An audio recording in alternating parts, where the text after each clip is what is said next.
Hello students. तो last lecture में हम लोगों ने वेक्टर्स शुरू किया था। वेक्टर्स में हमने लेक्चर का एंड रिजल्टेंट वेक्टर के साथ किया था। आज हम लोग उसी डिस्कशन को कंटिन्यू करेंगे। रिजल्टेंट वेक्टर की ही डिटेल डिस्कशन यहाँ पर करेंगे। हमने जो पढ़ा था, resultant vector is a single vector which produces the same effect as is produced by all vectors together. एक सिंगल वेक्टर जो वही असर पैदा करता है जो मिलके बहुत सारे वेक्टर्स, दो या दो से ज़्यादा वेक्टर्स मिलके असर पैदा करते हैं। वहाँ पर हमने कुछ एग्जांपल्स भी ली थी।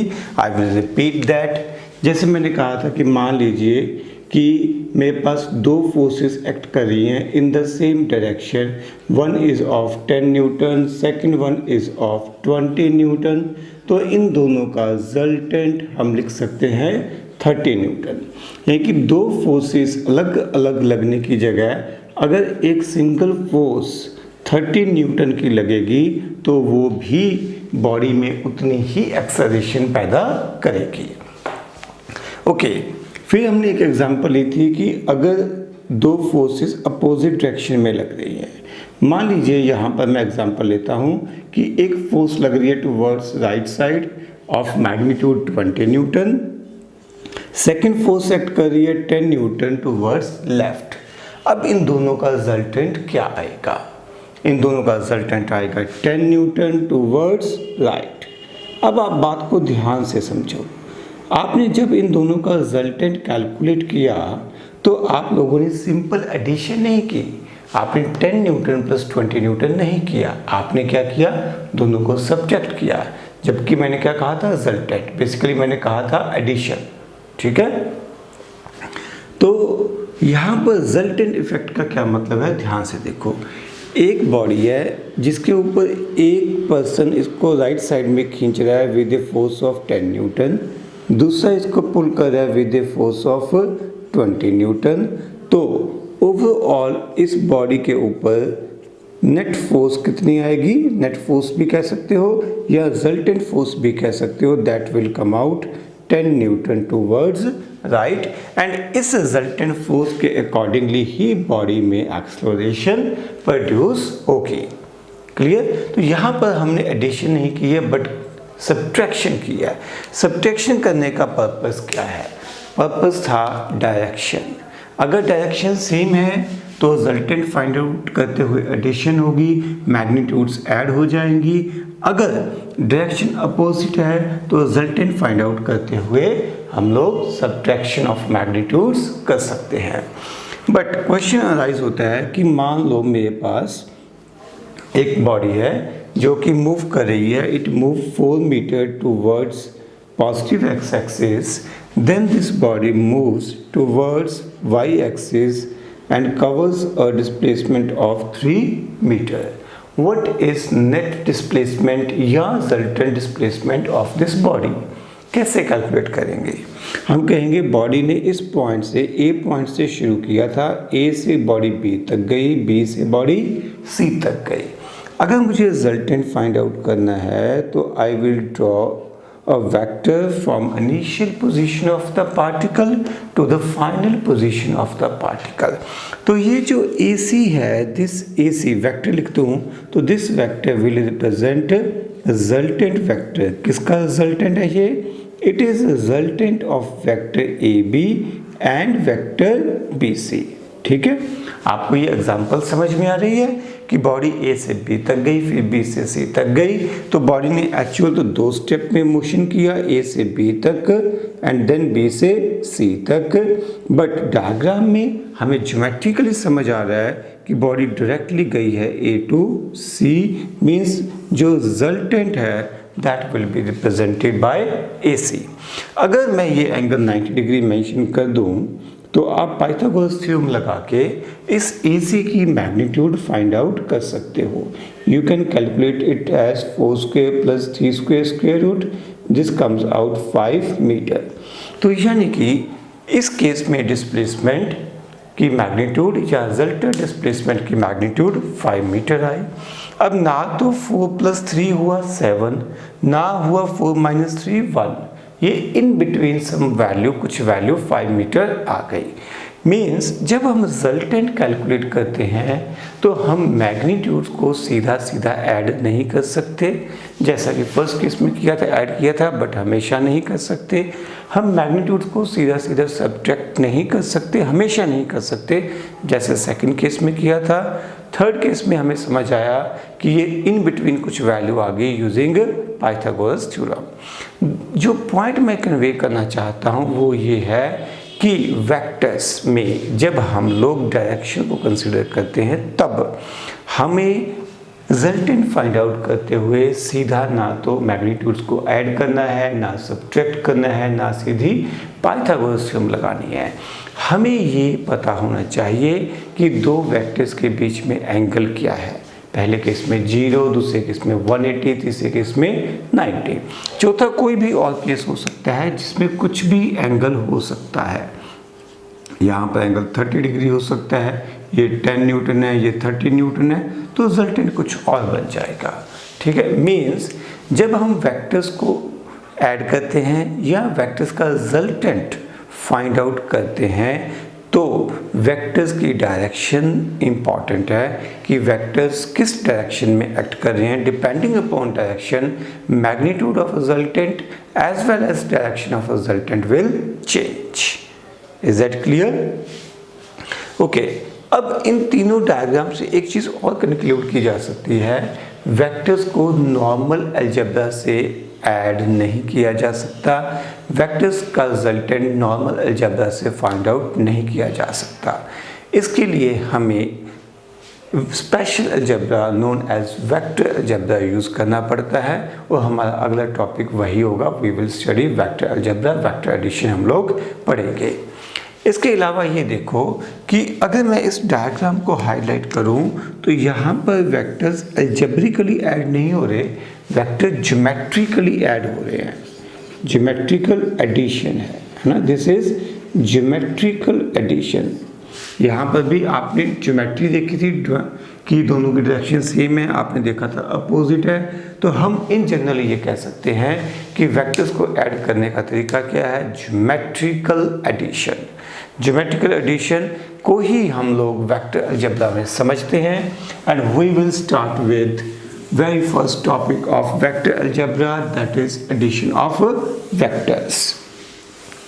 ठीक है, लिख लीजिए वेक्टर अलजेब्रा, उसमें लिख लीजिए टाइटल, सब टाइटल लिख लीजिए एडिशन ऑफ वेक्टर्स। अब ध्यान से सुनो, वेक्टर अलजेब्रा में कौन कौन से ऑपरेशंस पॉसिबल है। वेक्टर्स में हम एडिशन कर सकते हैं, वेक्टर्स में हम सब्ट्रैक्शन कर सकते हैं, वेक्टर में हम मल्टीप्लिकेशन कर सकते हैं।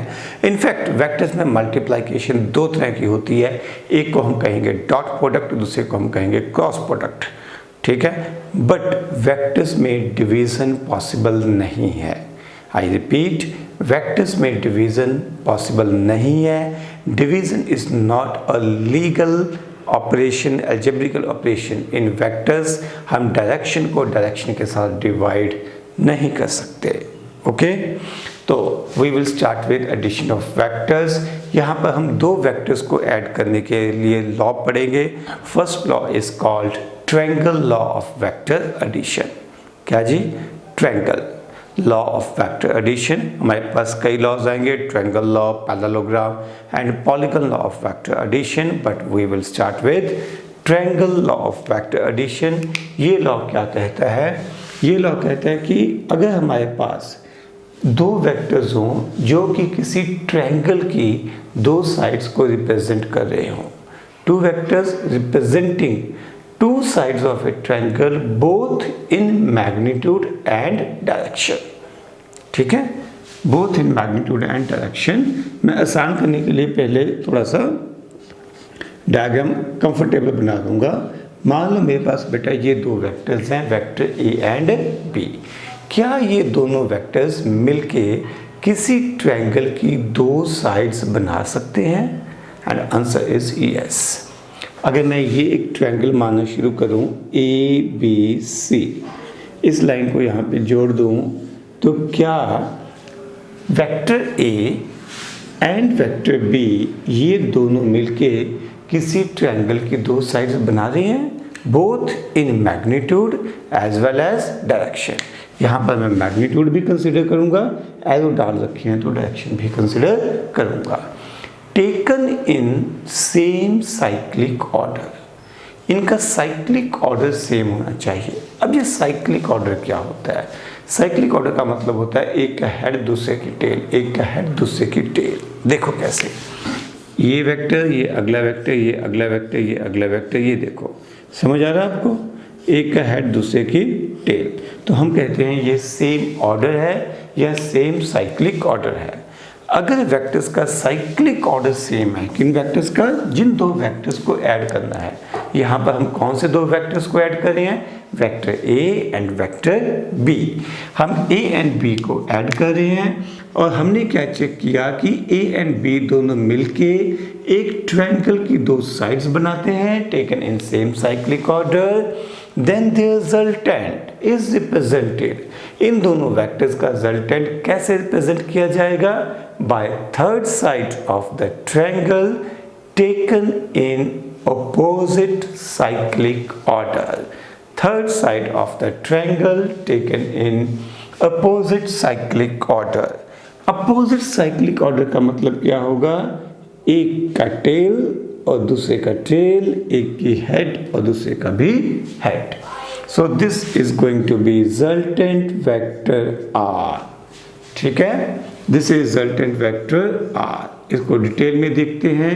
मेरे पास एक ए बी वैक्टर था, A B plus B C vector. ये दोनों वेक्टर्स कौन से हैं? जिनका साइक्लिक ऑर्डर सेम है, जिनका सेम साइक्लिक ऑर्डर है, इन दोनों को ऐड करेंगे, ये बनेगा रिजल्टेंट ए सी। ए सी कौन सा वेक्टर है? जिसका साइक्लिक ऑर्डर अपोजिट है। एंड ये तीनों मिलके क्या बना रहे हैं? ये तीनों मिलके बना रहे हैं three sides of A triangle, जिनमें से दो का साइक्लिक ऑर्डर सेम है और तीसरे का साइक्लिक ऑर्डर अपोजिट है। ठीक है, हम लोग कुछ एक एग्जांपल्स और लेंगे। मैं आपको यहाँ पर रैंडमली कोई भी दो वेक्टर्स दे दूंगा, ए एंड बी। आपको इन दोनों वेक्टर्स का रिजल्टेंट ड्रॉ करना है using triangle of vector addition. आप लोग ध्यान रखो, ये वेक्टर्स फ्री वेक्टर्स है। फ्री वेक्टर्स का मतलब है कि हम लोग इन वेक्टर्स को मूव कर सकते हैं parallel to them without change in magnitude and direction. तो मेरे पास ये दो वेक्टर्स हैं, ये कहीं जुड़े नहीं हुए, कहीं से ये ट्रायंगल नहीं बना रहे। तो मुझे फर्स्ट स्टेप में क्या करना पड़ेगा? मुझे इस वेक्टर, किसी एक वेक्टर को मूव करना पड़ेगा ताकि इन दोनों का साइक्लिक ऑर्डर सेम हो जाए, यानी कि एक का हेड और दूसरे की टेल आ जाए। इसके लिए मैं क्या करूँगा? मैं इस बी वेक्टर को यहाँ पे पैरेलल मूव करूँगा, ठीक है? ताकि ये देखो, मैंने बी वेक्टर को मूव किया टू पैरेलल टू इट, खुद के पैरेलल मूव किया, यहाँ से ऐसे मूव कर दिया ताकि ए का हेड, ये ए का हेड हो गया और ये होगी बी की टेल। टेल एक दूसरे के ऊपर आ जाए। अब ए एंड बी का साइक्लिक ऑर्डर सेम हो गया। Then this resultant can be represented by third side of the triangle taken in opposite cyclic order. Opposite cyclic order का क्या मतलब था? टेल के ऊपर टेल एंड इधर हेड के ऊपर हेड आ जाएगा। So this is going to be resultant vector R. Clear? तो resultant vector R will be given by vector A plus vector B. Hope so आप लोगों को क्लियर होगा। बट अभी आपके मन में ये प्रश्न चल रहा है कि सर आपने यहाँ पर B को मूव किया बट हमारा मन तो A को मूव करने का था। एंड कोई प्रॉब्लम नहीं है, let us move vector A parallel to itself. Vector A को उठाया, इसके पैरेलल मूव किया, इस तरीके से मूव किया कि A की टेल और B का हेड आ जाए। मैंने B वेक्टर के नज़दीक A वेक्टर को लाना है ताकि A की टेल और B का हेड आ जाए। ठीक है, वी विल इंश्योर दैट कि इन दोनों का जो मूवमेंट करने के बाद शुरू वाले A और बाद वाले A का ना तो मैग्नीट्यूड चेंज हो ना डायरेक्शन चेंज हो। ओके, तो we moved A parallel to itself such that दोनों का साइक्लिक ए एंड बी का साइक्लिक ऑर्डर सेम हो जाए। अब हम लोग रिजल्टेंट फाइंड आउट करेंगे। Resultant will be calculated by third side of the triangle taken in opposite cyclic order. Opposite means tail के ऊपर टेल, हेड के ऊपर हेड। ये हेड के ऊपर हेड हो गया, टेल के ऊपर टेल तो है ही। तो ये रिजल्टेंट वेक्टर अपने पास हो गया आर। आप लोग देखो कि ये दोनों लगभग, ठीक है, मेरी डायग्राम ऑफ फोर्स इतनी अच्छी नहीं है, मैं इतना एग्जैक्टली पैरेलल मूव नहीं कर पाऊंगा, बट ये देखो कि ये और ये दोनों वेक्टर्स सेम ही बनेंगे। I can once again write vector R is equal to vector A plus vector B. एक ही बात है, ठीक है। आप लोग वीडियो पॉज करके इस सेंस से डायग्राम्स बना के देखिए। हम लोग एक बार फिर से कोशिश करते हैं। मैं आपको पहचान करने के लिए, थोड़ा सा दिमाग लगाने के लिए दो वेक्टर्स देता हूं ए एंड बी। इन दो वेक्टर्स का जानबूझ के मैंने टेल के ऊपर टेल रखी है। अब आप लोग डिसाइड करिए आपको क्या करना है। आपको दो अलग अलग मेथड से, यानी कि दो अलग अलग मूवमेंट्स के थ्रू रिजल्टेंट फाइंड आउट करना है। ओके, वीडियो पॉज करके पहले आप वो ड्रॉ कर लीजिए, फिर मेरे साथ मैच करना शुरू करिए। कैसे कर सकते हैं? इस बी वेक्टर को यहाँ मूव कर दो। बी वेक्टर को जब मैं यहाँ मूव कर दूंगा तो मेरे पास क्या हो जाएगा, एक ए का हेड और बी की टेल, यानी कि दोनों का साइक्लिक ऑर्डर हो गया सेम। तो यूँ समझो कि मैंने बी को यहाँ से हटाया और वहाँ पे पहुँचा दिया। We can move a free vector parallel to itself. अब इन दोनों का रिजल्टेंट कैसे फाइंड आउट किया जा सकता है? Bye third side of the triangle taken in opposite cyclic order. तो ये third side of the triangle हो गई।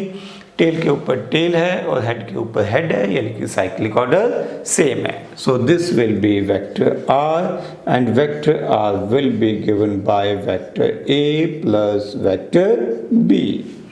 Now you can try the same question in another way. आपके पास बी वेक्टर यहाँ पे पड़ा हुआ था और ये था इधर वेक्टर ए। अब हम लोग बी की जगह ए को मूव करेंगे, ठीक है, ताकि साइक्लिक ऑर्डर सेम हो जाए।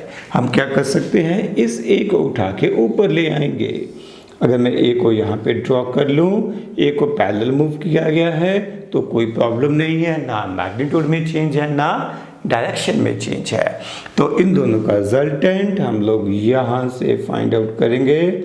Third side of the triangle taken in opposite cyclic order, ठीक है। चेक करो क्या साइक्लिक ऑर्डर अपोजिट है।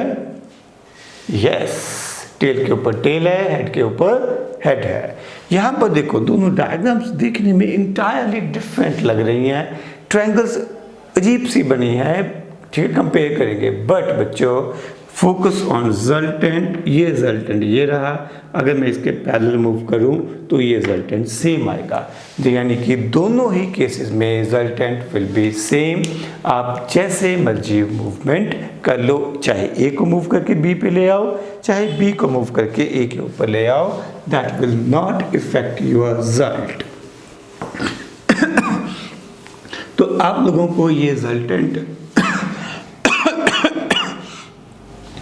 आप लोगों को ये डेफिनेशन बहुत अच्छे से याद रखनी है, ठीक है। घर में एक बार इसको पढ़ना, याद करना, फिर लिख के देखना। क्या है डेफिनेशन, बोलो एक बार थोड़ा जोर से। ट्रायंगल ऑफ वेक्टर एडिशन क्या स्टेट करता है? It states that if two vectors are represented by two sides of a triangle both in magnitude and direction taken in same cyclic order, then the resultant is completely represented. Completely means both in magnitude and direction is completely represented by third side of the triangle taken in opposite cyclic order. Okay?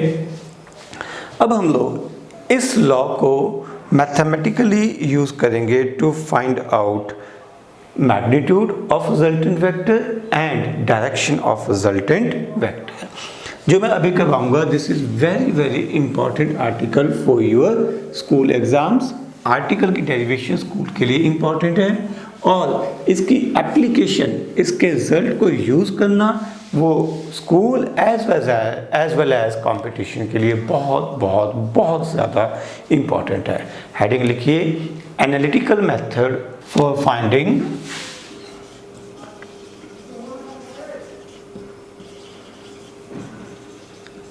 magnitude and direction of resultant vector using triangle law of vector addition। हम लोग triangle law of vector addition को use करके vector की resultant vector की magnitude and direction find out करेंगे। Okay, तो इसके लिए हम लोग शुरुआत कहाँ से करेंगे? आप लोग थोड़ा लिखोगे, मैं सिर्फ बता दूंगा। Let us consider to vectors a and b। Consider to vectors a and b such that they can be represented by two sides of a triangle taken in same cyclic order both in magnitude and direction। ठीक है, तो हमने दो vectors लिए a and b जो कि किसी triangle की दो साइड्स के फॉर्म में रिप्रेजेंट हो रहे हैं। दो वेक्टर्स के बीच का एंगल कहाँ आना चाहिए? यहाँ पर। मैंने लास्ट लेक्चर के बिल्कुल लास्ट में आपसे ये बात शेयर की थी कि दो वेक्टर्स के बीच का एंगल देखने का मेथड क्या है। या टेल के ऊपर टेल होनी चाहिए या हेड के ऊपर हेड होना चाहिए। यहाँ पर अगर हम देखें तो एक का हेड और दूसरे की टेल है, तो मैं ये वाला एंगल तो ड्रॉ नहीं कर सकता। तो मैंने तब आपको सिखाया था कि आप इस वेक्टर को इमेजिन कर लो कि यहाँ मूव कर दिया। जब आपने ए वेक्टर को यहाँ मूव कर दिया तो बड़ा क्लियर है कि अब टेल के ऊपर टेल आ जाएगी, यानी कि मैं इस एंगल थीटा को angle between vector A and B मान सकता हूँ। ओके, थीटा आप लिख भी सकते हो यहाँ पर। Theta is angle between vector A and vector B. Okay, इन दोनों का साइक्लिक ऑर्डर सेम है। Then according to triangle law of vector addition, the resultant will be represented by third side of the triangle taken in opposite cyclic order। taken in opposite cyclic order, ठीक है। Tell के ऊपर tell और head के ऊपर head है। अब मैं इतना करने के बाद, ठीक है, ये करने के बाद अब मैं शुद्ध ज्योमेट्री यूज करूंगा। अब फिजिक्स का रोल नहीं है, फिजिक्स ने तो ये डेफिनेशन देनी थी, डेफिनेशन देके हमने डायग्राम ड्रॉ कर ली है। इसके बाद हमने क्या कैलकुलेट करना है? हमने फाइंड आउट करनी है magnitude and direction. We are going to find out magnitude and direction of resultant vector R. ठीक है, तो हमें ये चीज़ें ढूंढनी है और इसकी कैलकुलेशन के लिए हम लोग क्या यूज़ करेंगे? ज्योमेट्री। ज्योमेट्री के लिए यहाँ पर मैं लेबल करूँगा, suppose this point is A B and this one is C. ठीक है, ए बी को मैंने थोड़ा सा पहले ही प्रोड्यूस कर रखा है। अब मैं सी से एक परपेंडिकुलर ड्रॉ कर दूंगा on produced A B. Draw a perpendicular on produced line A B. ये हो गया परपेंडिकुलर ड्रॉ, ये पॉइंट हो गया एन और ये एंगल हो गया अपने पास 90 डिग्री। मेरे ख्याल से आप लोगों को डायग्राम क्लियर होगी। और यहाँ पर मैं ये एंगल एज्यूम कर लेता हूँ बीटा। बीटा किसके बीच में एंगल है? Angle between vector A and resultant vector R. Angle between vector A and resultant vector R. So diagram सबको क्लियर है। अब इन वेक्टर्स को, वेक्टर सिंबल्स को भी भूल जाओ, शुद्ध ज्योमेट्री। ओके, तो ज्योमेट्री यूज करेंगे। We will refer triangle, triangle B and C. देखो बेटा, क्या आपको ट्रायंगल बी एंड सी दिख रही है? बी एंड सी, ये रही ट्रायंगल। इस ट्रायंगल में क्या आप लोग साइन थीटा फाइंड आउट कर सकते हो? साइन थीटा का फॉर्मूला क्या होता है? Perpendicular upon hypotenuse, C N upon B C. Is it okay? तो बी सी की वैल्यू क्या है, वेक्टर बी नहीं लिखना। मैंने आपको क्या कहा था, हम सिर्फ क्या यूज़ करें, ज्योमेट्री। 10th क्लास तक आपने ज्योमेट्री यूज़ की है, वहाँ पर कहीं पे भी आपने वेक्टर्स नहीं लगाए थे, वेक्टर्स पता भी नहीं था आपको क्या है। तो बी सी एक लेंथ है, तो लेंथ को आप लोग क्या लिखोगे, मैग्नीट्यूड ऑफ वेक्टर बी। पूरा वेक्टर नहीं लिखना, बड़ी कॉमन मिस्टेक है स्टूडेंट्स की, टेक केयर। या आप सिंपली बी लिख सकते हो। लास्ट लेक्चर में मैंने आपको बताया था कि बहुत बार हम पूरे वेक्टर की बात नहीं करते, सिर्फ उसकी मैग्नीट्यूड की बात करते हैं। तो मैग्नीट्यूड को या तो मॉड डाल के या सिंपल वेक्टर के सिंबल के साथ यूज़ किया जा सकता है। तो यहाँ पर मैं सिंपल वेक्टर का सिंबल बी यूज़ करूँगा, यानी कि मैं इसे लिखूँगा CN अपॉन कैपिटल बी। सही है बेटा। यहाँ से हमारे पास CN की वैल्यू कितनी बन जाएगी, B sin थीटा से दिस इज इक्वेशन नंबर 1। उम्मीद है कि आपको क्लियर होगा। अब आगे चलते हैं। इसी ट्रायंगल में दोबारा से देखिए, क्या आप cos थीटा की वैल्यू फाइंड आउट कर सकते हैं? Can you calculate cos theta here? कितना आएगा बोलो बच्चों, cos थीटा। cos थीटा आपके पास आएगा बेस अपॉन हाइपोटेन्यूज, हाइपोटेन्यूज है BC, यहाँ से BN की वैल्यू मेरे पास आ जाएगी BC cos थीटा। BC को क्या लिखोगे बच्चों, you are going to write BC as, बोलो B, ओ साइन थीटा लिखना था, माय मिस्टेक, ये आएगा B cos थीटा।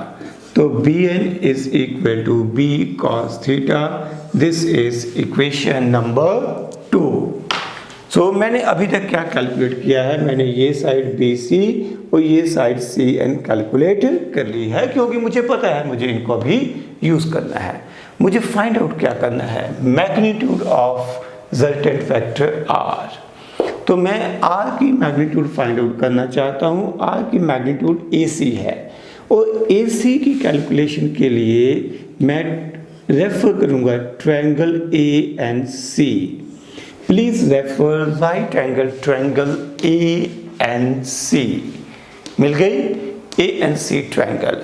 इस ट्रायंगल में अगर मैं पाइथागोरस थ्योरम लगाना चाहूँ तो may I write down AC square is equal to AN square plus CN square.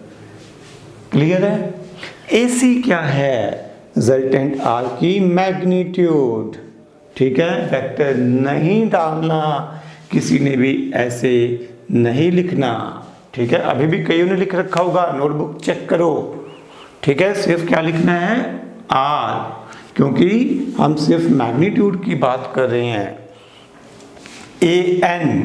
AN को देखो, AN को दो हिस्सों में लिखा जा सकता है, कितना, AB plus BN whole square plus CN whole square. Okay, अब हम इसको सिंप्लीफाई करेंगे। AB की वैल्यू क्या लिखोगे, वेक्टर A या सिर्फ magnitude of A? Magnitude of A, magnitude of A plus BN हमने इक्वेशन नंबर 2 में कैलकुलेट कर रखी है। ये कितनी है, B cos theta whole square, CN हमने इक्वेशन नंबर 1 में कैलकुलेट कर रखी है। कितनी है इसकी value, B sin theta whole square. अब हम लोग इस परफेक्ट स्क्वायर को सिंप्लीफाई कर सकते हैं। You may write down A square plus B square cos square theta plus 2AB cos theta plus B square sin square theta. अगर हम इन दोनों को देखें तो क्या ये ऐड किए जा सकते हैं, B स्क्वायर को कॉमन रख लें तो ब्रैकेट में बचेगा sin square theta plus cos square theta, जिसकी वैल्यू होती है 1। यानी कि R स्क्वायर को हम लिख सकते हैं A square plus B square plus 2AB। तो दिस इज योर रिजल्टेंट। ये हमारे पास क्या आया, magnitude of resultant vector R। कैसे लिखेंगे हम, square root of A square plus B square plus 2AB cos theta.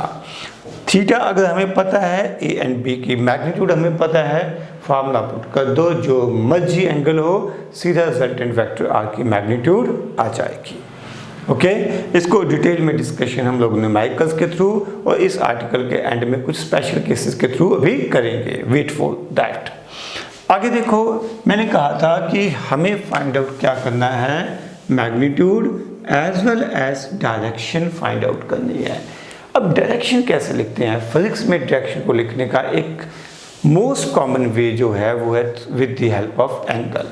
यहाँ पर जो बीटा एंगल है, बीटा एंगल जो है it is used to represent direction of vector R, direction of resultant vector R. ठीक है, इसकी डायरेक्शन को बताने के लिए यूज किया जा रहा है। इसको हमने किस वेक्टर के साथ बनाया है? वेक्टर ए के साथ बनाया है। This is very important. Okay, तो अगर हम बीटा फाइंड आउट कर लेते हैं तो इसका मतलब हमें डायरेक्शन भी खुद ब खुद ही मिल जाएगी। So we will refer triangle A and C. Once again we are referring right angle triangle A and C. इस ट्रायंगल में देखो tan बीटा क्या आप लोग फाइंड आउट कर सकते हो? tan beta is equal to perpendicular upon base. Perpendicular कितना है? cn, बेस कितना है? an। So we can write down cn upon bn। अगर आप ध्यान से देखो तो cn अपॉन an, मैं गलत बोल गया, ध्यान से देखो cn अपॉन an होगा, है ना? तो an को दो हिस्सों में लिखा जा सकता है, ab plus bn। Done. cn की वैल्यू आप लोगों ने इक्वेशन नंबर 1 में ढूंढी थी, ये कितनी है? b sin theta. कितनी है? b sin theta. ab क्या है? Magnitude of vector a। Magnitude लिखनी है बेटा, वेक्टर नहीं डालना है। bn क्या है? bn है हमारे पास b cos theta. bn is b cos theta and this is equal to tan beta. Okay, तो ये हमारे पास आ गया फॉर्मूला जिसमें हमने tan बीटा लिखा है। बीटा किसको रिप्रेजेंट करेगा? डायरेक्शन को। इन केस ऑफ ट्रिग्नोमेट्री अगर हम सिर्फ बीटा लिखना चाहते हैं तो मैं इसको लिख सकता हूँ tan inverse b sin theta upon a plus b cos theta. यहाँ पर अभी आप लोगों ने ना मेडिकल ना नॉन मेडिकल ने अभी तक इनवर्स ट्रिग्नोमेट्रिक फंक्शन नहीं पढ़े होते। ठीक है, तो यहाँ पे मन में एक कन्फ्यूज़न हो सकती है कि tan राइट साइड में आके डिवाइड हो गया, 1/tan बन गया। ऐसा कुछ नहीं है, वो क्या बनेगा? tan inverse. क्लियर? ये सिंबल है tan इनवर्स। आपने ये नहीं सोचना कि tan इनवर्स का मतलब है 1/tan, nothing like that. This is symbol tan inverse. ठीक है, इसको यूज कैसे करना है अभी मैं आगे जब न्यूमेरिकल्स आएंगे तब बताऊंगा। फिलहाल आप एक बार इसको नोट कर लीजिए। आगे बढ़े। इसके बाद हमारे पास इसके स्पेशल केसेस हैं ताकि हम इन रिजल्ट्स को magnitude of resultant vector R and direction of resultant vector R को अच्छे से समझ पाएं और कुछ रिजल्ट्स को अपने न्यूमेरिकल्स या एमसीक्यूज के लिए याद कर पाएं। तो लिखिए special cases. Case 1, special cases case 1। देखिए, if angle between two vectors is 0 degree. If angle between two vectors is 0 degree. Case 1, special case 1, if angle between two vectors is 0 degree. 0 degree का मतलब क्या है? कि दोनों vectors एक ही line में हैं। Vector A and B are acting along same line. यही मीनिंग हो गया। अगर दो वेक्टर्स के बीच में एंगल 0 डिग्री है तो इनका रिजल्टेंट हमारे फॉर्मूले के हिसाब से क्या आएगा? हमारा फॉर्मूला क्या था मैग्नीट्यूड का? बोलो बेटा, √a² plus b² plus 2ab cos theta. 2ab cos theta. Theta कितना है हमारा इस केस में? 0 डिग्री। तो यहाँ पे मैं क्या लिख दूंगा? cos 0। cos 0 कितना होता है? 1। यहाँ की रिजल्टेंट r की वैल्यू कितनी हो जाएगी? √a² A square plus B square plus 2ab। क्या आप ये रिजल्टेंट फाइंड आउट कर सकते हो? ये परफेक्ट स्क्वायर बन जाएगा, यानी कि रिजल्टेंट r की वैल्यू हमारे पास कितनी आ जाएगी, a प्लस बी स्क्वायर साथ के साथ स्क्वायर रूट, वो कैंसिल आउट हो जाएंगे। रिजल्टेंट r की मैग्नीट्यूड हो जाएगी magnitude of vector a plus magnitude of vector b। a and b क्या रिप्रेजेंट कर रहे हैं? Magnitude of vector a and magnitude of vector b। मेरे ख्याल से ये क्लियर होगा। ये बात हमने पहले भी डिस्कस की थी। हमने क्या लिया था?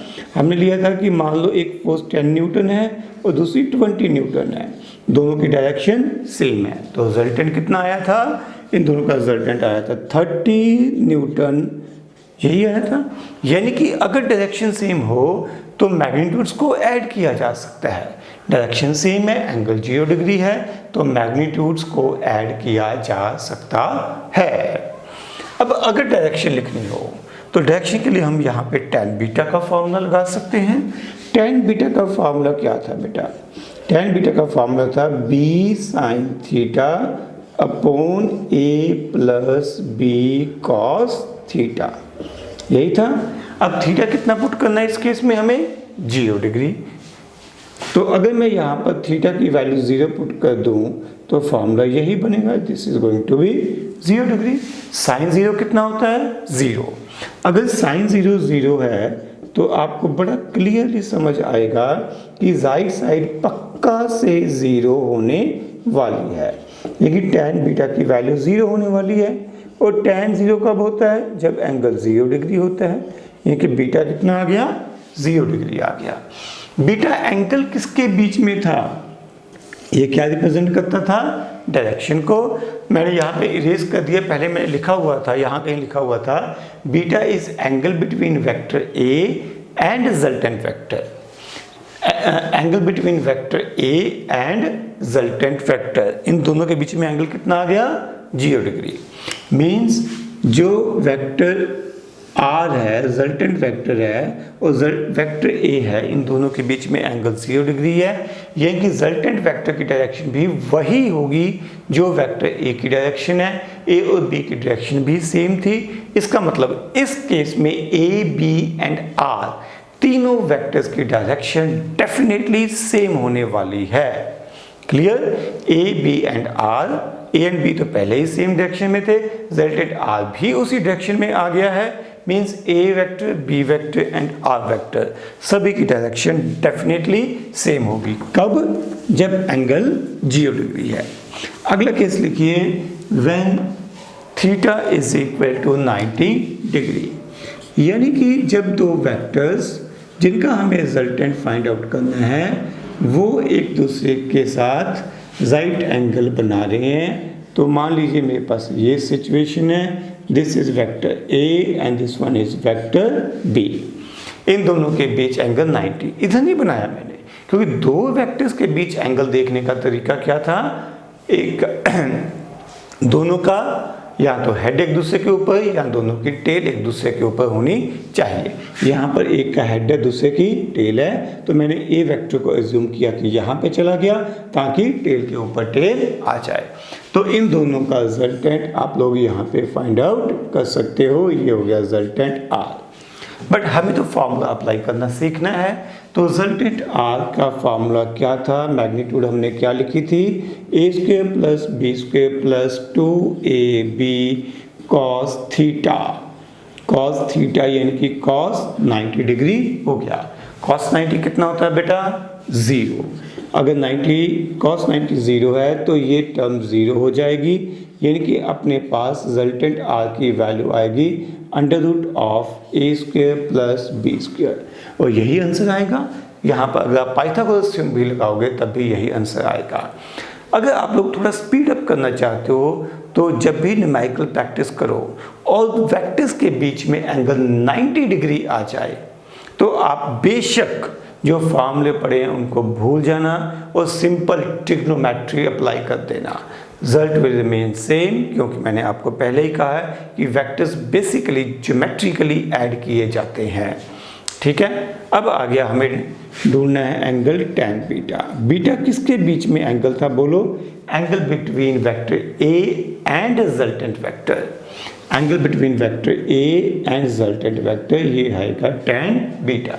tan बीटा का फॉर्मूला कैसे लिखा था, क्या लिखा था, b sin theta upon a plus B cos theta. ठीक है, आपको याद कैसे रखना है, अभी तो ए बी सिंबल यूज हो रही है तो आपको रट्टा बज गया है, याद हो गया है, बट लेटर ऑन जब सिंबल पी क्यू कुछ भी F1 F2 यूज होगा तो थोड़ी धज्जियाँ उड़ जाएंगी। तो वहाँ पर कैसे याद रखना है, अगर आप एंगल देख रहे हो between vector A and resultant, resultant तो वही होगा, तो जिन दो वेक्टर्स के बीच में एंगल देख रहे हो आर एंड ए, उससे अपोजिट वाला वेक्टर जो उन दोनों को छोड़ के और वेक्टर बचा, वो वेक्टर की मैग्नीट्यूड ऊपर आएगी। ठीक है, यहां पर हमारी डिस्कशन में तीन वेक्टर्स इन्वॉल्व थे, A B and R. A and R को छोड़ दो, इन दोनों के बीच में एंगल बीटा है, तो ऊपर वेक्टर कौन सा आएगा, बी। अब फिर आगे जाके ये बोलेगा कि ऊपर साइन आएगा कॉस आएगा, हम tan लिख रहे हैं, जुगाड़ है याद रखने का बेटा, तो साइन बाय कॉस आएगा तो b साइन थीटा आएगा upon a plus B cos theta. Okay, चलिए हम यहाँ पे थीटा को कितना सब्स्टिट्यूट करेंगे, 90 डिग्री, साइन 90 कितना होता है 1, कॉस 90 कितना होता है 0। अगर मैं ये वैल्यू सब्स्टिट्यूट कर दूं तो मेरे पास ये बनेगा b अपॉन a, मैंने ये टर्म 0 कर दी है, tan बीटा। ठीक है, यहाँ से आप अगर बीटा लिखना चाहो तो इसको लिखने का तरीका क्या होगा, tan इनवर्स, जैसा कि मैंने यहाँ पे समझाया था, tan inverse b by a, this is going to be beta.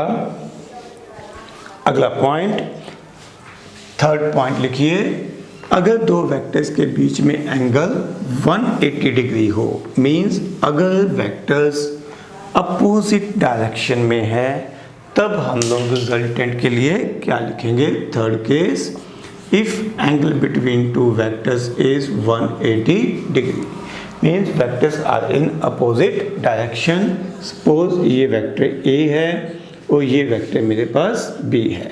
ठीक है, यहाँ पर एक पॉइंट और मुझे ऐड करना पड़ेगा, मैं ये लिख रहा हूँ कि वेक्टर ए की लेंथ देखो ज़्यादा है as compare to B, means magnitude of vector A is greater than magnitude of vector B. Clear, इसको मैं ऐसे भी लिख सकता हूँ, magnitude of vector A is greater than magnitude of vector B, इन दो वेक्टर्स के बीच में एंगल 180 डिग्री। अब रिजल्टेंट आर का फॉर्मूला, रिजल्टेंट आर का फॉर्मूला हमारे पास होता है under root of A square plus B square plus 2ab cos theta, theta की जगह हो जाएगा 180 डिग्री। 180 डिग्री कौन से क्वाड्रेंट में चला गया, सेकंड क्वाड्रेंट में। सेकंड क्वाड्रेंट में कॉस क्या होता है, नेगेटिव। आप लोग अब मैथमेटिकल टूल्स में जो पड़ी हुई स्किल्स हैं उनको अप्लाई करिए and try to find out कि ये वैल्यू आपके पास आएगी -1। ठीक है, मैं आपको रिकॉल करवाता हूँ, फर्स्ट क्वाड्रेंट में यानी कि 0 से 90 डिग्री तक सभी ट्रिग्नोमेट्रिक रेशियोज पॉजिटिव होती थी। 0 से 180 तक क्या होता था, sine theta and cos theta, sine theta and उसका रेसिप्रोकल यानी कि कोसेकेंट थीटा पॉजिटिव होते थे, बाकी सब नेगेटिव। यानी कि 90 डिग्री से 180 डिग्री के बीच में कॉस थीटा डेफिनेटली नेगेटिव होता था, तो ये नेगेटिव आएगा। उसके बाद हम लोगों ने लिखा था कि कॉस 180 सॉल्व करना है, तो इसको मैं लिख सकता हूँ cos 90 प्लस 90, कोई प्रॉब्लम नहीं है।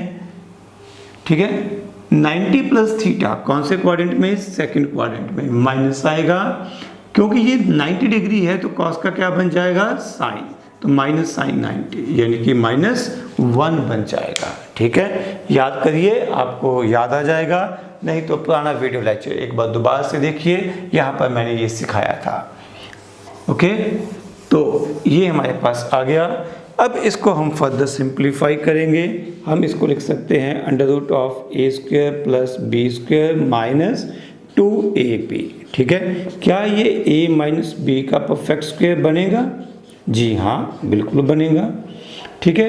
एक्चुअली मैं इसको ऐसे भी लिख लूँ तो आप लोग गलत तो नहीं कह सकते, b माइनस ए लिख लूँ तो आप गलत तो नहीं कह सकते, ये बिल्कुल सही लग रहा है ना, मैथमेटिकली सही है। बट मुझे पता है ए वेक्टर की मैग्नीट्यूड ज़्यादा है, तो मैं ये टर्म लूँगा, ए की वैल्यू बी से ज़्यादा है, तो मैं अपना आंसर क्या लिखूँगा, ए माइनस बी, यानी कि रिजल्टेंट वेक्टर आर की मैग्नीट्यूड होगी magnitude of vector A minus magnitude of vector B.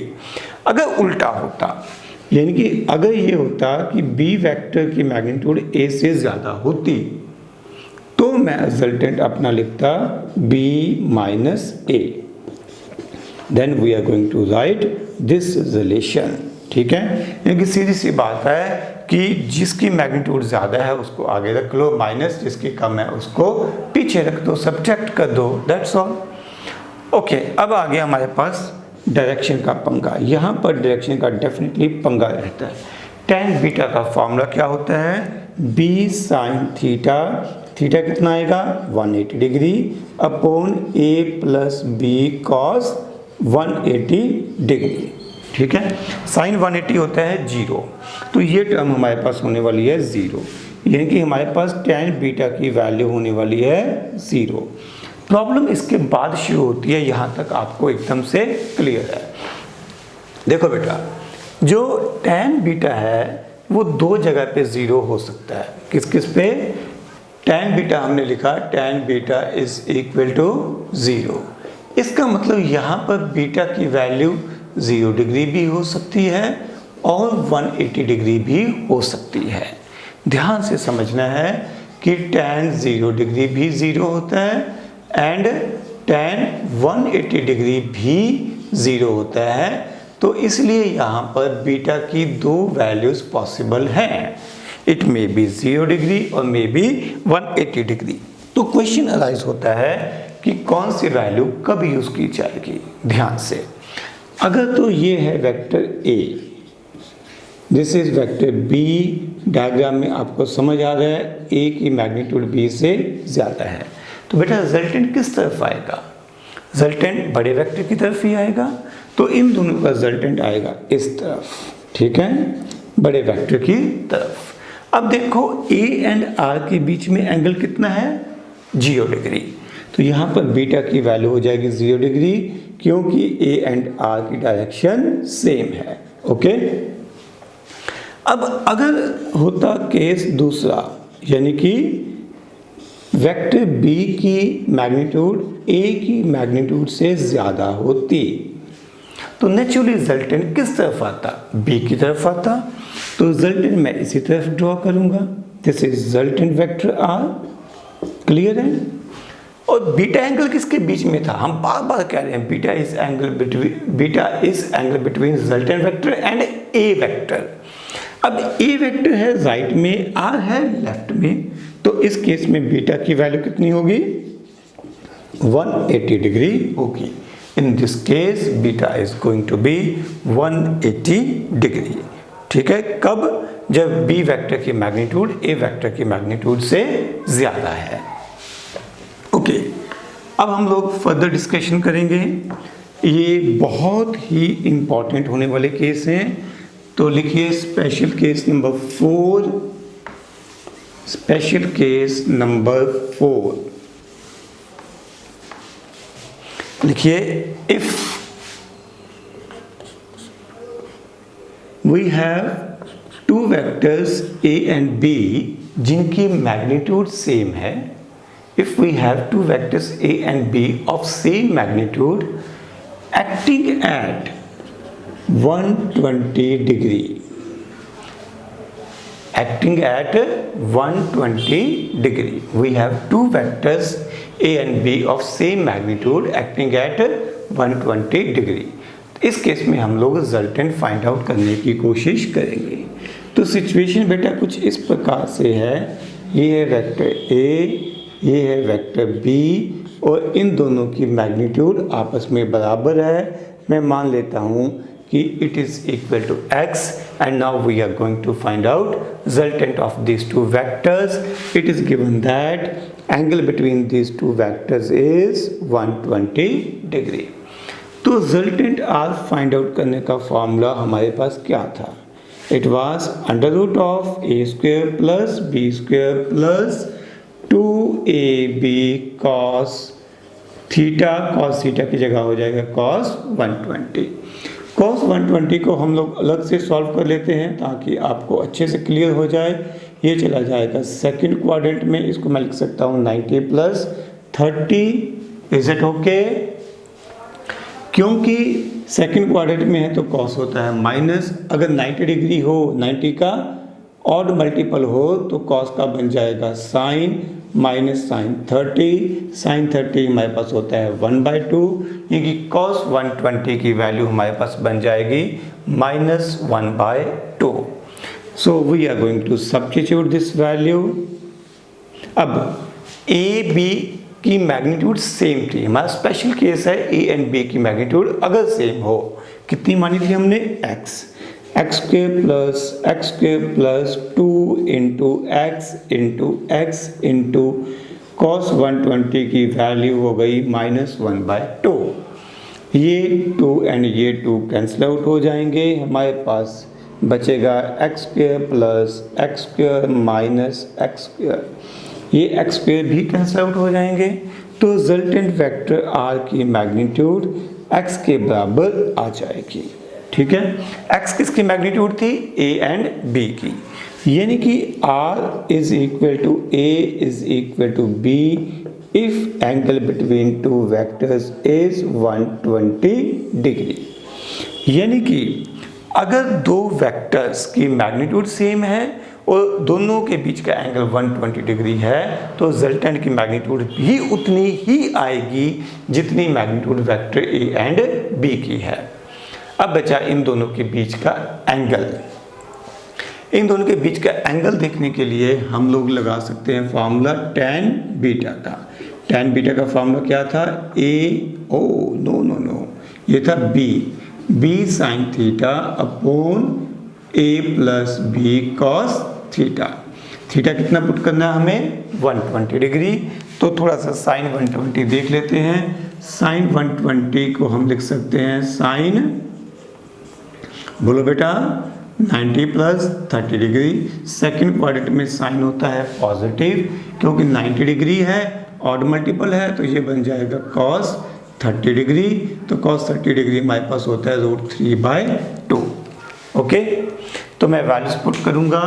b की वैल्यू x है और यहाँ पे मेरे पास आ गया साइन थीटा साइन 120 है मेरे पास √3/2 अपॉन ए भी x है, b भी x है, cos 120 है अपने पास -1/2। इसको आप लोग सिंप्लीफाई करके देखिएगा, एलसीएम वगैरह लेके आपके पास tan बीटा की वैल्यू बन जाएगी √3। अब tan 60 डिग्री होता है √3, यानी कि क्लियर है यहाँ से बीटा की वैल्यू हमारे पास आ जाएगी 60 degree. Beta comes out 60 degree. Total angle कितना था? 120 डिग्री। बीटा आ गया 60 डिग्री, यानी कि बिल्कुल सेंटर में। ठीक है, मीन्स अगर दो वेक्टर्स क्या है, सेम मैग्नीट्यूड के हैं, उनके बीच का एंगल 120 डिग्री है, तो रिजल्टेंट की मैग्नीट्यूड भी सेम होगी एंड जो वेक्टर है, रिजल्टेंट वेक्टर है, वो कितने एंगल पे बनेगा? 60 डिग्री पे बनेगा। तो अब हम लोग कुछ क्वेश्चन प्रैक्टिस करेंगे बेस्ड अपॉन रिजल्ट्स जो हमने अभी अभी ड्राइव किए हैं। कौन से रिजल्ट्स ड्राइव किए हैं? आज का फॉर्मूला हमने लिखा है √of a square plus B square plus 2ab cos theta and tan beta. Direction देखने के लिए हमने लिखा था b sin theta upon a plus b cos theta. Okay, हमारा फर्स्ट क्वेश्चन है find the resultant of two forces. 1 6 newton due east, 1 6 newton due east. एक force 6 newton की लग रही है due east and second one is 8 newton due north. 6 Newton and 8 newton due north. ये हो गया। हमें इन दोनों का रिजल्टेंट फाइंड आउट करना है। We can find out resultant by using triangle law of vector addition, जो एनालिटिकल मेथड हमने सीखा है उससे हम ये रिजल्टेंट आर की मैग्नीट्यूड एज वेल एज हम लोग डायरेक्शन फाइंड आउट कर सकते हैं। आप लोग क्या करोगे, आर कैसे लिखोगे, आर का फॉर्मूला आएगा under root of A square, एक वेक्टर की लेंथ मान लो 6, दूसरे की 8, तो ए हो गया 6 एंड बी हो गया 8 plus 2 into 6 into 8 into cos theta. Theta कितना होगा, इन दो फोर्सेस के बीच का एंगल देखने के लिए हम किसी एक वेक्टर को मूव करेंगे ताकि टेल के ऊपर टेल या हेड के ऊपर हेड आ जाए, तभी हम एंगल फाइंड आउट कर पाएंगे। क्योंकि एक ईस्ट डायरेक्शन में एक नॉर्थ डायरेक्शन में तो डेफिनेटली एंगल 90 डिग्री ही होगा। और cos 90 कितना होता है, 0। जब cos 90 0 हो जाएगा तो ये आपके पास हो जाएगा 36 plus 64, third term will be 0, resultant R की वैल्यू आपके पास आ जाएगी 10 Newton. This is 10 Newton. Second part है अब डायरेक्शन को देखना। डायरेक्शन को देखने का तरीका क्या है, tan बीटा। tan बीटा का फॉर्मूला अप्लाई किया जा सकता है, या मैंने आपको वैसे ये बताया था कि बेटा जब भी राइट एंगल ट्रायंगल हो तो आप लोग चाहो तो सीधा ट्रिग्नोमेट्री से कर सकते हो। मैं दोनों मेथड से करके दिखाऊंगा, बट धीरे धीरे मैं राइट एंगल वाले क्वेश्चंस में ज्योमेट्री पे शिफ्ट कर जाऊंगा as compare to detailed formula that जो हमने अभी ड्राइव किए हैं। tan बीटा का फॉर्मूला, बीटा कौन सा होगा, ये वाला एंगल, ठीक है। तो बीटा एंगल किसके बीच में होता है, वेक्टर ए एंड आर के बीच में। ये कि जो 6 न्यूटन है वो मेरे पास मैग्नीट्यूड ऑफ वेक्टर ए है एंड 8 न्यूटन मेरे पास मैग्नीट्यूड ऑफ वेक्टर बी है। तो फॉर्मूला क्या था बोलो ज़रा, b sin theta upon a plus B cos theta. Theta क्या है, angle between this two vectors a and b। यहाँ पर थीटा हमारे पास आया था 90 डिग्री, b sin 90 अपॉन a plus B cos 90। sin 90 कितना होता है 1, cos 90 कितना होता है बेटा 0। तो ये अपने पास बन गया b अपॉन a, ये कि tan बीटा की वैल्यू हो गई b अपॉन a। b कितना है हमारे पास 8, a कितना है हमारे पास 6, ये बन गया 4/3। तो tan बीटा की वैल्यू हमारे पास आ गई 4/3। अब यहाँ से tan बीटा से बीटा कैसे ढूंढना है, तो मेरी बात को ध्यान से समझना बेटा। ये मैंने आपको मैथमेटिकल टूल्स में भी बताया था, दोबारा से बताता हूँ। ये जो ट्रायंगल है ये हम +1 +2 में कई 100 कई हज़ार बार यूज़ करने वाले हैं, इसको आपको याद रखना है। अगर ये एंगल 37 डिग्री है तो ये 3, 4, 5 ये साइड्स होगी, ठीक है। ये ट्रिपलेट बनेगा, 3, 4, 5 का ट्रिपलेट बनेगा, ठीक है। इसकी एग्जैक्ट वैल्यू शायद 36.9 डिग्री होती है, बट हमें उतनी एक्यूरेट वैल्यू की ज़रूरत नहीं पड़ती। We can manage it with 37 degree, 3, 4 and 5, ठीक है। नेचुरली है ये एंगल कितना हो जाएगा 53 डिग्री हो जाएगा, because this is right angle triangle. ये आपको याद रख लेनी चाहिए। अब यहाँ से आप देखो tan 53 डिग्री कितना आएगा, परपेंडिकुलर अपॉन बेस। 53 एंगल के सामने वाली साइड होती है परपेंडिकुलर, तो 53 4/3 हो जाएगा। यहाँ पर 4/3 ही है, यानी कि मैं यहाँ से कंक्लूड कर सकता हूँ कि बीटा की वैल्यू 53 डिग्री होगी। Is that okay? चलिए अगले क्वेश्चन पे चलते हैं। अगला क्वेश्चन है हमारे पास, 2 vectors both equal in magnitude. 2 vectors हैं जिनकी मैग्नीट्यूड इक्वल है और उनका रिजल्टेंट भी उन्हीं के बराबर है। ध्यान से पढ़ो, ये हमने अभी अभी जो शॉर्टकट्स किए हैं, जो स्पेशल केसेस किए हैं, उसमें पढ़ा है। 2 वेक्टर्स जिनकी मैग्नीट्यूड सेम है, उनका रिजल्टेंट भी उन्हीं के बराबर है। कहने का मतलब ये है कि मान लो मेरे पास वेक्टर आर है which is equal to vector A plus B. तो क्वेश्चन में कहा गया है ए की मैग्नीट्यूड बी के बराबर है और इन दोनों की मैग्नीट्यूड आर के बराबर है and suppose this value is x.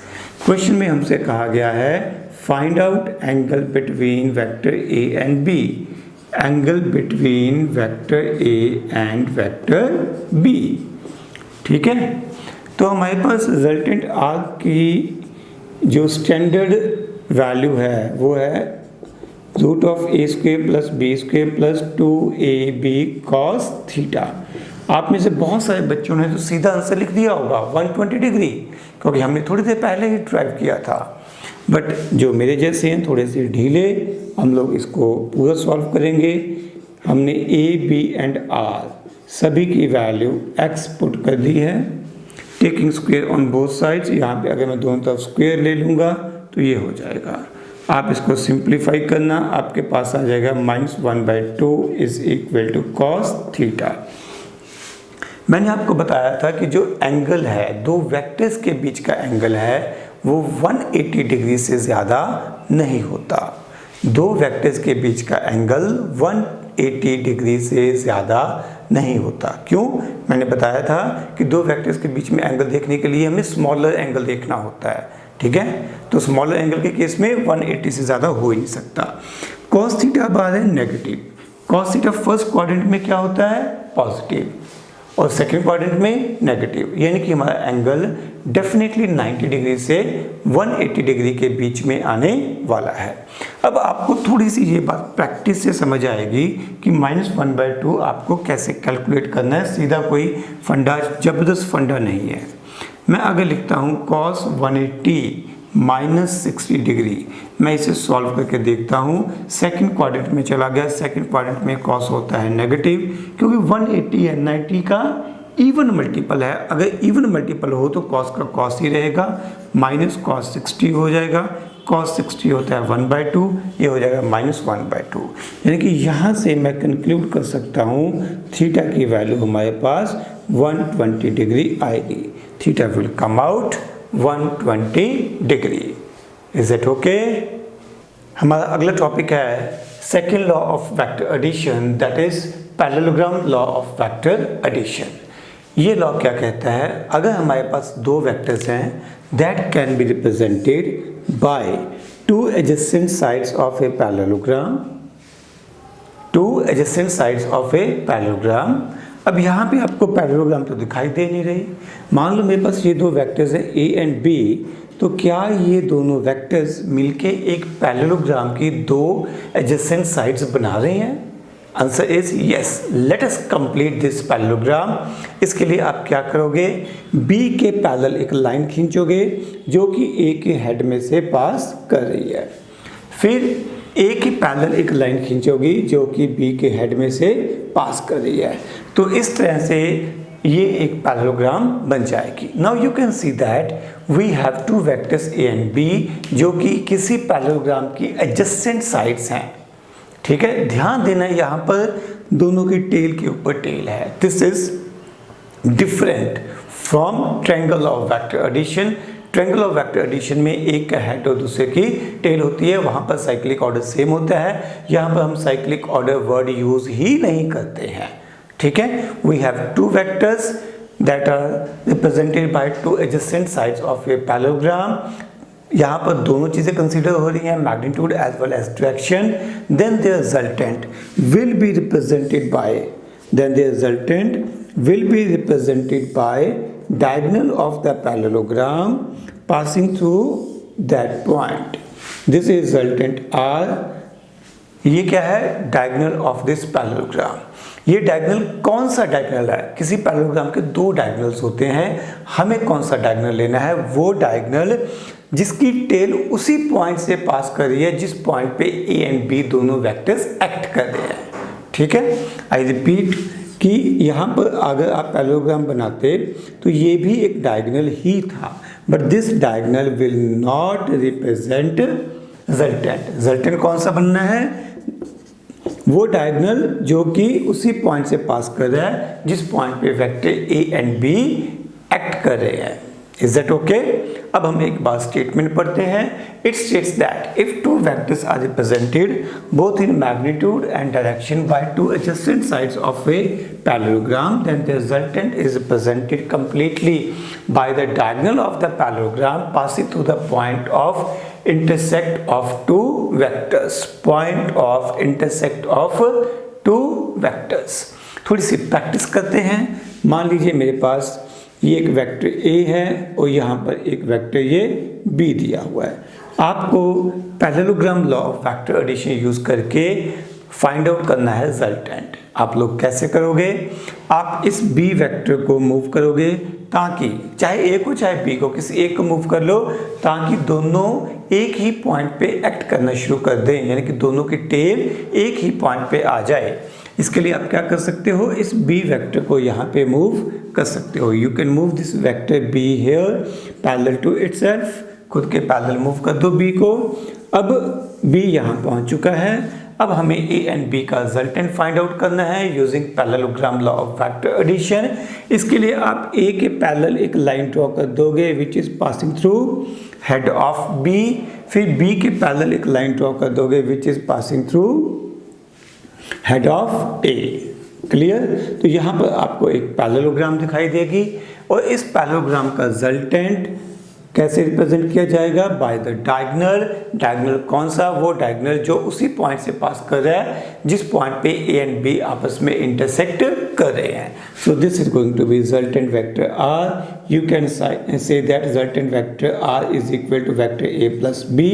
आप यहाँ पर भी लिख सकते हो resultant R is equal to vector A plus vector B। ठीक है, एक बार फिर से आप लोग प्रैक्टिस करोगे।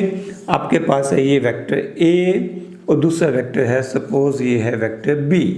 ठीक है, आप लोगों को इसका रिजल्टेंट फाइंड आउट करना है। नोटबुक पे साथ साथ करिएगा। ठीक है, you are going to find out resultant using parallelogram law of vector addition. अब आप A या B को किसी एक को मूव कर सकते हैं। ऐसा करते हैं, हम लोग B को मूव करते हैं पैरेलल टू इट। खुद के पैरेलल मूव करेंगे ताकि दोनों की टेल A और B की टेल एक ही जगह पे आ जाए। मैं B को यहाँ पे मूव कर सकता हूँ तो ये B और A की टेल एक ही जगह पे आ गई है। अब इन दोनों को यूज़ करते हुए मैं एक पैरेललोग्राम बनाऊंगा। पैरेललोग्राम बनानी कैसे है? A के पैरेलल एक लाइन खींच दो which is passing through head of B। फिर B के पैरेलल एक लाइन खींच दो which is passing through head of A। ठीक है, अब हमारे पास एक पैरेललोग्राम बन गई है एंड इनका जो डायगोनल बनेगा, इस पैरेललोग्राम का जो डायगोनल बनेगा that will represent resultant. Diagonal कौन सा ड्रॉ करना है? वो डायगोनल ड्रॉ करना है जो A एंड B के इंटरसेक्शन से पास करे and vector R will be written as vector A plus vector B। उम्मीद है कि आपको ये क्लियर होगा। दो मेथड्स पढ़े हैं, कौन कौन से? Triangle law and parallelogram law of vector addition. दोनों मेथड्स की स्टेटमेंट बेशक अलग अलग है। ठीक है, दोनों लॉज देखने में बिल्कुल अलग अलग लगते हैं बट ये दोनों एग्जैक्टली सेम है। एक को दूसरे से, दूसरे को पहले से ड्राइव किया जा सकता है। देखिए कैसे। अगर मैं इस B वेक्टर को उठा के यहाँ पे मूव कर दूँ, अगर मैं B वेक्टर को यहाँ पे मूव कर दूँ तो B को पैरेलल ही मूव किया है, कोई फर्क नहीं पड़ना चाहिए। ठीक है, फ्री वेक्टर है, फ्री वेक्टर को हम मूव कर सकते हैं without change in magnitude and direction. अब आप लोग फोकस करो ABC ट्रायंगल पे, ट्रायंगल ABC पे फोकस करो। अगर आप इस ट्रायंगल में फोकस करोगे तो vector A and vector B का साइक्लिक ऑर्डर सेम है। Vector A and vector B का साइक्लिक ऑर्डर सेम है, एक का हेड और दूसरे की टेल है। इसका मतलब मैं लिख सकता हूँ vector A plus vector B is equal to vector R। क्यों? जो R वेक्टर है, third side of this triangle है, इसका साइक्लिक ऑर्डर अपोजिट है। यू कैन सी दैट कि टेल के ऊपर टेल है और हेड के ऊपर हेड है। This is also equal to R। यही रिजल्ट हम लोगों ने डिस्कस किया था जब हमने parallelogram law of vector addition discuss किया था। कहने का मतलब ये है कि triangle law and parallelogram law of vector addition दोनों एग्जैक्टली सेम है बट प्रेजेंटेशन अलग अलग है। देखने में ये लगता है कि parallelogram law of vector addition की डायग्राम ड्रॉ करना मुश्किल है बट दोस्तों मैक्सिमम हम लोग parallelogram law of vector addition use करते हैं। So practice to draw diagrams using parallelogram law of vector addition. Okay, चलिए इसके बाद एक ना छोटा सा स्पेशल केस आपसे डिस्कस करना रह गया था। This is very very important, तो अब हम लोग उसे डिस्कस करेंगे। मान लीजिए मेरे पास दो वेक्टर्स हैं जिनकी मैग्नीट्यूड सेम है। वी हैव स्पेशल केस में एक रह गया था, उसको डिस्कस कर रहा हूँ। स्पेशल केस क्या है हमारे पास? We have two vectors A and B, और ए एंड बी वेक्टर्स का जो रिजल्टेंट है वो है वेक्टर आर। ठीक है, मैं ये मान के चलता हूँ ए एंड बी की मैग्नीट्यूड सेम है, एंड इन दोनों के बीच में angle between vector A and B is theta. अब मुझे रिजल्टेंट ढूंढना है, इन दोनों का रिजल्टेंट क्या आएगा। मैं मल्टीपल चॉइस क्वेश्चंस के लिए, एमसीक्यूज के लिए इस रिजल्ट को याद रखूंगा। हमारे पास फॉर्मूला क्या है? R is equal to under root of A square plus B square plus 2ab cos theta. मैंने क्या कहा? ए एंड बी की मैग्नीट्यूड बराबर है, तो मैं यहाँ पर भी बी लिखा है, वहाँ पर उसको a लिख देता हूँ। तो ये मेरे पास 2a स्क्वेयर cos थीटा हो गया। यहाँ पर ये इसको सिंप्लीफाई करूँगा तो बन जाएगा 2a square plus 2a square cos theta. मेरे ख्याल से कैलकुलेशन आपको क्लियर होगी। 2a स्क्वेयर यहाँ से कॉमन आ जाएगा, 1 plus cos theta square root हो जाएगा। इसको आप फर्दर सिंप्लीफाई कर सकते हो, root 2a into 1 plus cos theta. इसके बाद की फर्दर कैलकुलेशन यहाँ पे आके अक्सर स्टूडेंट्स टक कर जाते हैं, इसके बाद का उनको ध्यान में नहीं रहता। हम लोग फ्लैशबैक में जाएंगे, अपनी मेमोरी में दोबारा से रिकॉल करेंगे। जब हमने मैथमेटिकल टूल्स में ट्रिग्नोमेट्री पढ़ी थी, तब हमने cos 2 थीटा का फॉर्मूला पढ़ा था, और 2 cos स्क्वायर थीटा माइनस 1। ठीक है, अगर मैं इसको रीअरेंज करूं, cos 2 theta plus 1 is equal to 2 cos square theta बन जाएगा। तो यहाँ पर था 2 थीटा और इसका हाफ हो जाता था थीटा। अगर यहाँ पर थीटा हो, यानी कि अगर मैं यहाँ पे लिखूँ cos थीटा प्लस 1, तो यहाँ पर 2 इंटू कॉस स्क्वेयर एंगल का हाफ हो जाएगा, यानी कि थीटा बाई 2 बन जाएगा। तो we are going to use this relation here. 1 plus cos theta की वैल्यू यहाँ सब्स्टिट्यूट करेंगे।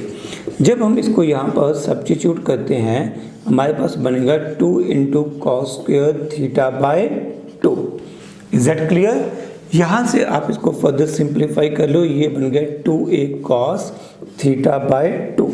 अब किसी ने ऐसा काम नहीं करना कि ये 2 और 2 कैंसिल आउट कर दो। ये थीटा बाई 2 एंगल के साथ है और ये 2 बाहर है। Is it okay? Take care. So this should be learned, remembered as a standard result for multiple choice questions। ठीक है, जो लोग बोर्ड की तैयारी कर रहे हैं उनको ये रिजल्ट ड्राइव करना आना चाहिए, उनको याद रखने की ज़रूरत नहीं है। डन। आज के लिए आखिरी टॉपिक है, that is applications of vector addition. हमने आज के लेक्चर में 2 लॉज पढ़े हैं, triangle law of vector addition and parallelogram law of vector addition. उनकी कुछ एक एप्लीकेशंस यहाँ पर देखेंगे। First application is flight of a bird. Bird कैसे फ्लाई करता है? बर्ड अपने विंग्स के थ्रू एयर के ऊपर फोर्स एक्सर्ट करता है, एयर को नीचे की तरफ पुश करता है। This is force exerted by bird on air. And Newton का थर्ड लॉ फॉलो करते हुए एयर भी बर्ड के ऊपर फोर्स एक्सर्ट करती है। एयर बर्ड के ऊपर इक्वल एंड अपोजिट अमाउंट में फोर्स एक्सर्ट करती है। तो this is the force exerted by bird F1 and F2। इस फोर्स के बदले में एयर ने इसको दिया reaction. According to Newton's third law of motion, action and reaction are equal and opposite. तो ये इक्वल एंड अपोजिट हो गया। अब यहाँ पर इस बर्ड को 2 रिएक्शंस मिल रहे हैं, ठीक है, इन दोनों का रिजल्टेंट हम लोग फाइंड आउट कर सकते हैं using parallelogram law of vector addition. तो मैं R2 के पैरेलल एक लाइन ड्रॉ करूंगा passing through head of R1। Similarly हम लोग ड्रॉ करेंगे एक और लाइन जो कि R1 के पैरेलल होगी and passing through the head of R2।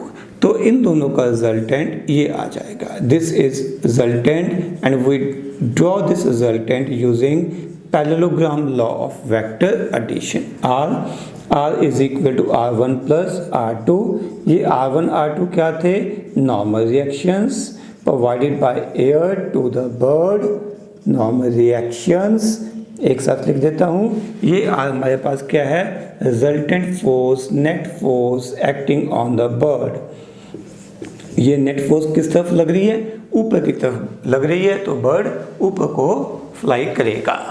ठीक है, अब सेकंड एग्जांपल है हमारे पास वर्किंग ऑफ अ स्लिंग, गुलेल। गुलेल में हम क्या करते हैं, स्लिंग में क्या करते हैं, हम स्लिंग के साथ यहाँ पर एक रबड़ बैंड या इलास्टिक बैंड लगा हुआ है, या पीछे पत्थर है और हम स्लिंग को या इसको क्या कहते हैं, रबड़ बैंड को पीछे को खींचते हैं। पीछे को खींचने से इस रबड़ बैंड में टेंशन पैदा होती है। There is tension in the rubber band या इन द स्ट्रिंग। हमने ये टेंशन पढ़ी थी जब हमने फिजिकल वर्ड पढ़ा है, हमने टाइप ऑफ फोर्सेस पढ़ी थी, टाइप्स ऑफ फोर्सेस। वहाँ पर एक फोर्स थी tension in the string. String में या इलास्टिक रबड़ में जो खिंचाव पैदा होता है वो टेंशन है। ठीक है, तो यहाँ पर ये टेंशन इस तरह से एक्ट करेगी, दोनों साइड में टेंशन एक्ट करेगी, और इन दोनों का resultant can be calculated by using parallelogram law of vector addition. जिस तरफ इन दोनों का रिजल्टेंट होगा उसी डायरेक्शन में ये स्टोन फोर्स एक्सपीरियंस करेगा, और उसी डायरेक्शन में ये स्टोन जब रिलीज किया जाएगा तो फ्लाई ऑफ कर जाएगा। तो आप लोग यहाँ पर क्या कर सकते हो, आप लोग ड्रॉ कर सकते हो एक line which is parallel to this line, यहाँ पे ड्रॉ कर दी पासिंग थ्रू हेड। सिमिलरली एक लाइन आपने इधर से ड्रॉ कर दी पासिंग थ्रू हेड। ओके, तो ये हमारे पास आ गया रिजल्टेंट। ठीक है, तो ये बन गई हमारे पास पैरेललोग्राम। पैरेललोग्राम का जो डायगोनल है, डायगोनल कौन सा लेना होता है? वो डायगोनल जो कि उसी पॉइंट से पास कर रहा है जिस पॉइंट पे ये दो टेंशंस आपस में इंटरसेक्ट कर रही हैं। तो ये हमारे पास आ गया रिजल्टेंट। तो ये जो स्टोन है इस डायरेक्शन में नेट फोर्स एक्सपीरियंस करेगा और इसी डायरेक्शन में फ्लाई ऑफ कर जाएगा। Means resultant R may be written as, इन दोनों को अलग अलग लिख देता हूं ताकि आपको क्लियर ज़्यादा हो जाए, T1 T2। वैसे इन दोनों की मैग्नीट्यूड बराबर होगी। ठीक है, बट ये डिटेल डिस्कशन हम बाद में करेंगे जब हम फोर्सेस पढ़ेंगे। फिलहाल आपको ये समझना है कि इन दोनों का रिजल्टेंट हम ड्रॉ कर रहे हैं using parallelogram law of vector addition. तो R may be written as T1 plus T2। Is that clear? बढ़िया, इसी के साथ हमारा आज का लेक्चर समाप्त होता है। नमस्कार।